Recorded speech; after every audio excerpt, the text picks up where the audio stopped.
Good morning all of you.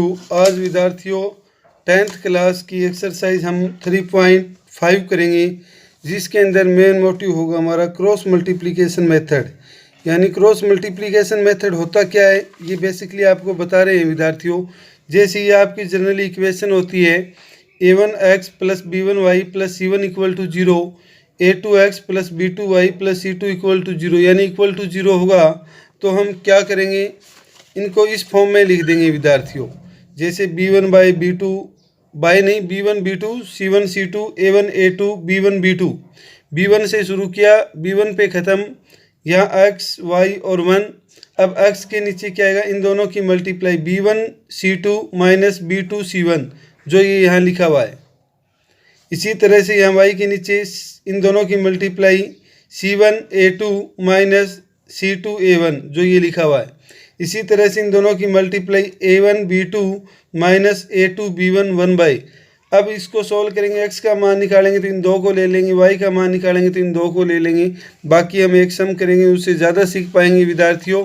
लेकिन ये करेंगे कब, जब इसका यूनिक हल हो तो ये हम करेंगे, अदरवाइज नहीं करेंगे। तो ये 3 कंडीशन हम पहले भी डिस्कस कर चुके हैं, आज फिर बता रहे हैं। यदि ये केस होगा तो यूनिक सॉल्यूशन होगा। इसी केस के अंदर सिर्फ हम क्रॉस मल्टीप्लिकेशन मेथड से सॉल्व करेंगे। ये कंडीशन होगी इनफाइनाइट मैनी सॉल्यूशन होंगे, और ये कंडीशन होगी तो यहाँ नो सॉल्यूशन होगा विद्यार्थियों। अब हम एक्सरसाइज में एंट्री करते हैं। जैसे एक्सरसाइज के अंदर ये दिया हुआ है विद्यार्थियों, पहला सम दिया हुआ है। इसमें क्या दिया है, which of the following pair of linear equation has unique solution, no solution, infinite many solution. यानी जो ये पेयर ऑफ लीनियर इक्वेशन दिए है, इसमें किसका यूनिक सॉल्यूशन होगा, किसका नो सॉल्यूशन, किसका infinite many solution. In case है यूनिक सॉल्यूशन। यूनिक सॉल्यूशन के केस में find it's by using multiplication methods. तो इसके सॉल्यूशन निकालने हैं मल्टीप्लिकेशन मेथड से। तो जैसे पहला सम देखिए विद्यार्थियों, पहले सम के अंदर हम a1 by a2 find out करें, a1 1 होगा, ये 3। इसी तरह से b1 by b2 find out करें तो ये होगा आपका माइनस का 3 माइनस का 9, माइनस से माइनस कैंसिल 1/3। और फिर जब हम c1 by c2 find out करें तो ये होगा आपका माइनस का 3 माइनस का 2, माइनस से माइनस कैंसिल 3/2। यानी यहाँ पे कंडीशन ये आ जाती है विद्यार्थियों, a1 by a2 equal to b1 by b2 not equal to c1 by c2। तो यहाँ पर नो सॉल्यूशन, यानी यहाँ कोई सॉल्यूशन नहीं होगा। और जब नो सॉल्यूशन है तो हम कुछ भी नहीं करेंगे। जैसे सेकंड पार्ट a1 बाई 2 2/3 आएगा, और b1 बाई b2 1/2 आएगा। तो इस केस में आपके पास क्या होगा, यूनिक सॉल्यूशन होगा। और इसको हम क्रॉस मल्टीप्लिकेशन मेथड से कैसे सॉल्व करेंगे, देखिए करके दिखा रहे हैं आपको। जैसे विद्यार्थियों ये एक्सरसाइज दी है 1, इक्वेशन 1 सॉरी, और ये इक्वेशन दी है 2। a1 बाई a2 2/3 आ जाएगा, b1 बाई b2 1/2 आ जाएगा। ये दोनों बराबर नहीं है, तो pair of linear equation has unique solution होता ही है ऐसा। फिर हम क्या लिखेंगे, b1 b2, b1 का मान 1 था, b2 ये, c1 c2, c1 का मान -5 और -8। ये -5 और -8 क्यों लिया है विद्यार्थियों, क्योंकि जर्नल इक्वेशन के अंदर हमने इक्वल टू 0 लिया था, और जब इक्वल टू 0 लेंगे तो ये -5 हो जाएगा। सेम वे ये 3x प्लस का 2y माइनस 8 इक्वल टू 0 हो जाएगा। तो यहाँ से c1 -5 और c2 -8 होगा, जो हमने लिया है यहाँ। फिर हमने a1 a2 आपका 2 और 3 था, 2 और 3 लिया। फिर b1 b2 यानी 1 और 2, जहाँ से शुरू किया वहीं ख़त्म किया। अब हमने आपको बताया था x बाई इन दोनों की मल्टीप्लाई माइनस का 8, फिर माइनस इन दोनों की मल्टीप्लाई, माइनस करते हैं माइनस मल्टीप्लाई आ रही है, इक्वल टू y बाई इन दोनों की मल्टीप्लाई माइनस का 15, और माइनस करते हैं इन दोनों की मल्टीप्लाई माइनस की आ रही है 16। फिर 1 बाई इन दोनों की मल्टीप्लाई माइनस इन दोनों की मल्टीप्लाई। इसको सॉल्व करेंगे विद्यार्थियों, माइनस और माइनस प्लस का 10, ये भी आपका प्लस का 16, और ये आ जाएगा 4 - 3 1। इसको सॉल्व करेंगे तो माइनस का 15 है, प्लस का 16 यानी 1 आएगा। माइनस का 8 प्लस का 10 2 आएगा। जब हम x का मान निकालेंगे तो इन दो को ले लेंगे विद्यार्थियों और क्रॉस मल्टीप्लाई की तो x इक्वल टू 2 आ गया आपके पास। इसी तरह जब y का मान निकालेंगे तो इन दो को ले लेंगे, क्रॉस मल्टीप्लाई की तो y इक्वल टू 1 आ गया। ये x इक्वल टू 2 और y इक्वल टू 1 आपका आंसर होगा विद्यार्थियों। क्रॉस मल्टीप्लिकेशन मेथड से जब भी हमें कोई सम करना हो तो हम इसी वे से करेंगे। जैसे देखिए इसके बाद इसका थर्ड पार्ट में विद्यार्थियों आपके पास यह 1/2 आएगा, a1/a2, b1/b2 भी 1/2 आएगा और c1/c2 भी 1/2 आएगा। तीनों बराबर आ रहे हैं, यानी यहाँ कंडीशन ये बनेगी a1/a2 equal to b1/b2 equal to c1/c2। तो यहाँ पर क्या होगा, यहाँ पर इनफाइनाइट मैनी सॉल्यूशन होंगे। तो यहाँ आप लिख दीजिए इनफाइनाइट मैनी सॉल्यूशन और हमें कुछ भी नहीं करना है, यूनिक सॉल्यूशन के केस में ही सोल्व करेंगे। इसका a1/a2 1/3 आएगा, b1/b2 1 आएगा विद्यार्थियों। ये आपका यूनिक सॉल्यूशन होगा और जो आप खुद करेंगे क्रॉस मल्टीप्लिकेशन मेथड से, जैसे हमने इसका सेकंड पार्ट किया था। प्रश्न संख्या 2 पे डिस्कस करते हैं। प्रश्न संख्या 2 में कहता है कि for which value of A and B, A और बी की वैल्यू क्या होगी, does the following pair of linear equation has infinite number of solution, यानी पेयर ऑफ लीनियर इक्वेशन के इनफाइनाइट नंबर ऑफ सॉल्यूशन हो। तो हम सबसे पहले क्या करेंगे, जैसे a1 ये होगा, b1 ये और c1 माइनस का 7 होगा, a2 ये होगा, b2 ये होगा और c2 ये पूरा माइनस आगे लग के हो जाएगा। तो देखिए कैसे करेंगे विद्यार्थियों। जैसे सबसे पहले हमने ये दो इक्वेशन लिखी, इसके बाद लिखा पेयर ऑफ लीनियर इक्वेशन है infinite number of solution. If infinite number of solution होगा यदि, कब, जब ये कंडीशन हो a1/a2 equal to b1/b2 equal to c1/c2। तो हमने यहाँ पे इन सब की वैल्यू पुट की विद्यार्थियों। पहले इन दो को सोल्व कर लिया, फिर इन दो को सोल्व कर लिया। जब हमने इन दो को लिया क्रॉस मल्टीप्लाई की, इसकी 2 से मल्टीप्लाई 6a प्लस का 2b माइनस का 4, 7 से मल्टीप्लाई 7a माइनस का 7b, इसको हम इधर ले आए और 4 को इधर ले आए। सोल्व करने पर हमारे पास ये इक्वेशन आ जाती है 1। इसी तरह से जब इनको सोल्व करेंगे तो ये आ गया, इसकी क्रॉस मल्टीप्लाई की तो ये आ गया, इसको इस साइड ले आए, लाइक टर्म में से लाइक टर्म घटाया तो लास्ट के अंदर आपकी इक्वेशन ये आती है। ये पूरी 2 से डिवाइड हो रही थी तो हमने डिवाइडिंग बोथ साइड बाई 2 ये लिख दिया विद्यार्थियों। अब आपके पास ये इक्वेशन 1 और 2 हो गई, जिसको सोल्व करके हम ए और बी का मान निकालेंगे। तो यहाँ पर देखिए विद्यार्थियों, ए का कोफिशिएंट 1 है और यहाँ पर भी ए का कोफिशिएंट 1 है, साइन अपोजिट दिया गया है तो यहाँ हम ऐड कर देंगे। ऐसा ही किया, एडिंग 1 एंड 2, जब इनको ऐड किया तो ये कैंसिल हो जाएगा, 9 में से 2 जाएगा 7b, 4 प्लस का 3b 7 आ जाएगा। यहाँ 7 मल्टीप्लाई था, डिवाइड करेंगे, 7 से 7 कैंसिल यानी 1 आ जाएगा। b इक्वल टू 1 आ गया विद्यार्थियों। और अब हम b इक्वल टू 1 इक्वेशन 1 में पुट करें, कोई ज़रूरी नहीं, आप 2 में भी पुट कर सकते हैं। जैसे 1 आपके पास ये थी, 2 ये है, तो हम यहाँ पुट करें a 2 × 1 इक्वल टू 3, तो ये आपका आ जाएगा। ये 2 दूसरी तरफ जाके ऐड होगा, 3 + 2 5 आ जाएगा। तो लास्ट के अंदर a इक्वल टू 5 और b इक्वल टू 1 आपका सॉल्यूशन होगा विद्यार्थियों। इम्पोर्टेंट समय पेपर में कई बार आ जाता है ये। इसके बाद देखिए इसका सेकंड पार्ट विद्यार्थियों, सेकंड पार्ट में ये क्या कहता है, सेकंड पार्ट में ये कहता है फॉर विच वैल्यू ऑफ के की वैल्यू क्या होगी, will the following pair of linear equation have no solution, यानी इक्वेशन का कोई सॉल्यूशन ना हो। तो सेम वे पहले पार्ट की तरह नो सॉल्यूशन की कंडीशन लगाएंगे, सोल्व करेंगे, हमारे पास आंसर आ जाएगा। जैसे देखिए ये इक्वेशन दी हुई थी आपके पास, दोनों पेयर ऑफ लीनियर इक्वेशन है नो सॉल्यूशन इफ, कब, जब a1/a2 equal to b1/b2 not equal to c1/c2, ये केस होता है। यहाँ पे हमने इनका मान पुट किया, माइनस से माइनस कैंसिल हो जाएगा। इन दो को लेके ही सोल्व करें तो k का मान आ जाता है विद्यार्थियों। हमने ये 2 लेके सोल्व किया, 3 से मल्टीप्लाई 3k माइनस का 3, 1 से मल्टीप्लाई ये आ जाएगा, ये 2 के इधर जाके सब्ट्रैक्ट होगा, ये 3 इधर आके ऐड होगा, इसको सोल्व किया 2 और इसको सोल्व किया k, यही आपका आंसर होगा। अब कई विद्यार्थी कहे सर हम यदि इसको लें तो, बिल्कुल इसको भी ले सकते हैं विद्यार्थियों। इसको लेंगे तो ये आ जाएगा k नॉट इक्वल टू -2, यानी k है वो -2 नहीं होगा। तो इसने नहीं होगा ऐसा तो नहीं पूछा था, इसने तो पूछा k होगा क्या, तो k ये होगा, ये आपका आंसर हो जाएगा। इसके बाद नेक्स्ट प्रश्न संख्या 3, जो विद्यार्थियों आप खुद करोगे। ये दो इक्वेशन दी हुई है, क्रॉस मल्टीप्लिकेशन मेथड से सोल्व करना है। जैसे हमने पहले एक पार्ट किया था उसी वजह से आप खुद ट्राई करेंगे।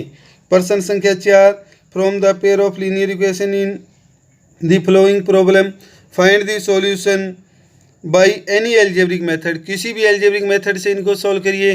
तो विद्यार्थियों ऐसी कंडीशन में हम एलिमिनेशन मेथड यूज़ करेंगे जो बड़ा ही आसान होता है।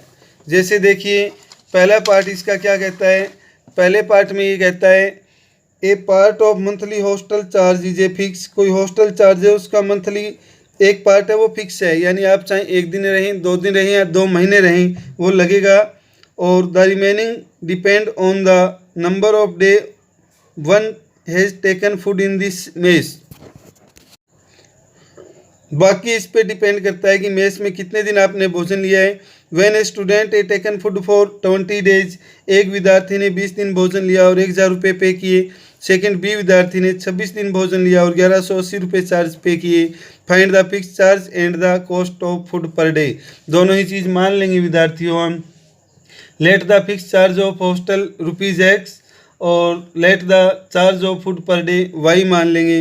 जैसे according to first condition X तो लगेगा ही, एक दिन के भोजन का ₹Y कॉस्ट था, 20 डेज का 20Y आ जाएगा। तो अकॉर्डिंग टू क्वेश्चन पहली इक्वेशन बनेगी x + 20y = ये और दूसरी बनेगी x + 26y = ये। और इसको सॉल्व करेंगे, देखिए कैसे सॉल्व करते हैं। जैसे हमने ये लिया विद्यार्थियों, let the fix charge of hostel x, late the charge of per day food y। इसके बाद according to question x + 20y = 1000, क्योंकि ये फिक्स चार्ज तो लगेगा और 20 डेज भोजन लिया था, एक दिन के भोजन का y है तो ये 20y = 1000 आ जाएगा। इसी तरह से दूसरी इक्वेशन x तो फिक्स चार्ज लगेगा ही लगेगा और ये 26 डेज एक ने फूड लिया है, भोजन लिया है, तो 26y हो जाएगा = ये। तब यहाँ पर देखिए विद्यार्थियों कोई भी मेथड का है तो x के कोफिशिएंट सेम है, साइन भी सेम है, तो हम सीधा कर देंगे फ्रॉम 1 - 2, 1 आपकी ऊपर है 2 नीचे रहेगी, निशान चेंज किया, ये कैंसिल हो जाएगा। यहाँ से माइनस का 6y, यहाँ से -180, माइनस से माइनस कैंसिल, 6 से मल्टीप्लाई है यहाँ डिवाइड होगा, 30 आ जाएगा, y = 30 हम इक्वेशन 1 में रख देंगे विद्यार्थियों। और आपकी मर्जी है, चाहो तो आप 2 में भी रख सकते हो। तो 1 आपकी ये x + 20 y की जगह ये रखा = ये, इन दोनों की मल्टीप्लाई 600 होगी, ये इधर जाके विद्यार्थियों माइनस होगा तो x की वैल्यू आ जाएगी 400। और हम क्या करेंगे, the fix charge of hostel ₹400 और the charge of food per day ₹30 होगा। ऐसे आपका फर्स्ट पार्ट कंप्लीट होगा। इसके बाद विद्यार्थियों सेकंड पार्ट ये फ्रैक्शन वाला सम है। इस टाइप के सम हम कई कर चुके हैं इससे पहले, तो ये आप खुद ट्राई लेंगे। ट्राई क्या कहता है, Yash score 40 marks in a test. Yash का एक टेस्ट के अंदर 40 मार्क्स का स्कोर रहता है।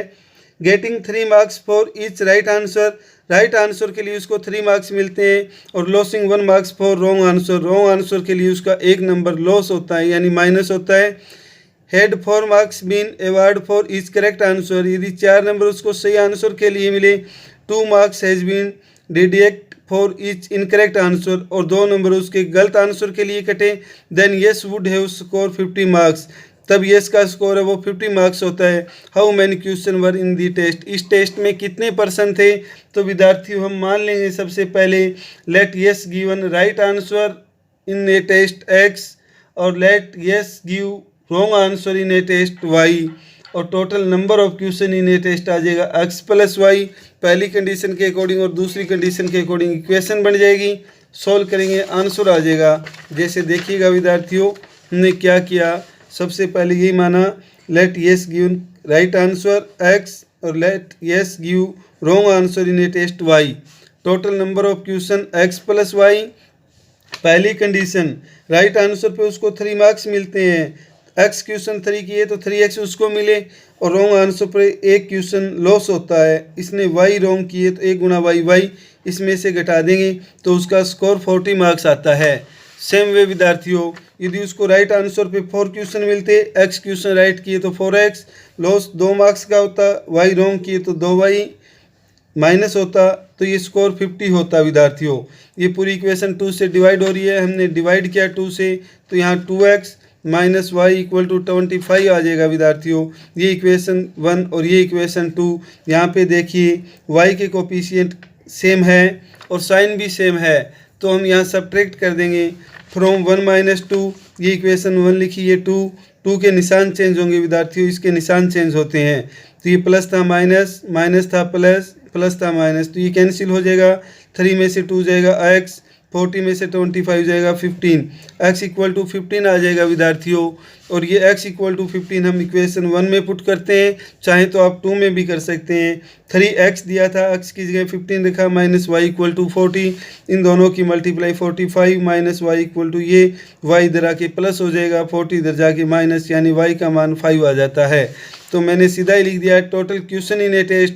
Total question in a test था विद्यार्थियों आपके पास x प्लस वाई, तो यहाँ पे x का मान 15 है, y का 5, तो ये 20 आ जाएगा। ऐसे आपका प्रश्न संख्या 4 का थर्ड पार्ट कंप्लीट होता है। उम्मीद करूँगा कि समझ पाए होंगे। इसके बाद है विद्यार्थियों fourth sum, place A and B are 100 kilometre part on a highway. Place A और बी एक हाईवे पे 100 किलोमीटर की डिस्टेंस पे है। वन कार स्टार्ट फ्रॉम ए, एक कार ए से स्टार्ट होती है, एनोदर फ्रॉम बी, दूसरी कार बी से स्टार्ट होती है। If they car travels in the same direction, यदि वो कार सेम डायरेक्शन में डिस्टेंस कवर करती है डिफरेंट स्पीड से, तो वो 5 घंटे में मिल जाती है। इफ़ दे ट्रेवल्स टूवर्ड, यदि वो एक दूसरे की ओर दूरी तय करती है, तो वो 1 घंटे में मिल जाती है। What are the speed of 2 car, तो यहाँ भी हम मान लेंगे विद्यार्थियों, let the speed of a car A x kilometre per hour, let the speed of a car B y kilometre per hour. जो ए प्लेस से चली है उस कार को ए नाम दे दिया, बी प्लेस से चली है उसको बी नाम दे दिया। और देखिए हम कैसे सॉल्व करेंगे। जैसे हमने मान लिया let the speed of car A x kilometre per hour, let the speed of car B y kilometre per hour. ये ए और बी दो प्लेस है विद्यार्थियों जिनके बीच की डिस्टेंस 100 किलोमीटर है। जब ये एक ही डायरेक्शन में चले, ये भी इधर चले और ये भी इधर चले, तो ये 5 घंटे में मान लीजिए विद्यार्थियों यहाँ मिलती है। इसकी स्पीड थी x किलोमीटर 5 ओवर, 5 घंटे में इसने कितने किलोमीटर डिस्टेंस कवर की होगी, 5 इंटू एक्स 5x। इसकी स्पीड थी y किलोमीटर पर आवर, तो इसने 5 घंटे में कितनी डिस्टेंस की होगी, 5y किलोमीटर। अब यहाँ आपको साफ दिखाई दे रहा है एक ही डायरेक्शन में चलिए, तो कार ए 100 किलोमीटर पीछे से आई है, यानी इन दोनों का डिफरेंस 100 होगा।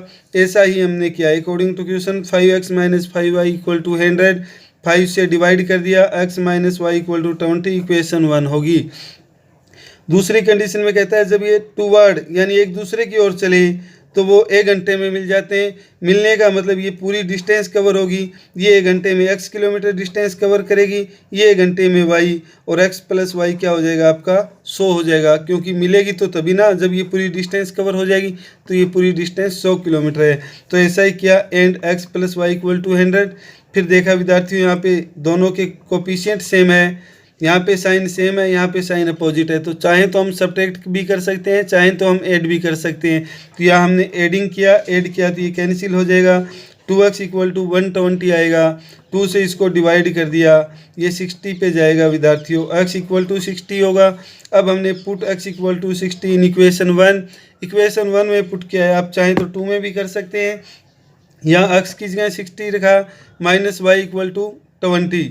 अब माइनस वाई ये इधर जाके माइनस होगा, यहाँ से माइनस का 40 आएगा, माइनस से minus cancel, y equal to 40 हो जाएगा विद्यार्थियों।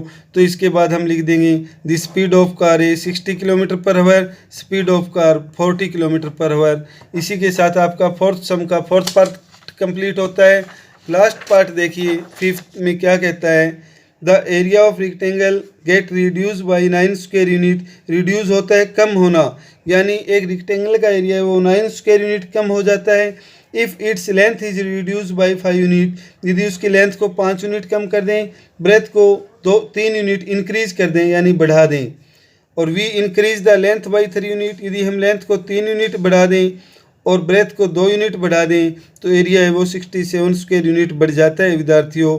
Find the dimension of rectangle, dimension का मतलब इसकी लेंथ और ब्रेथ निकालनी है।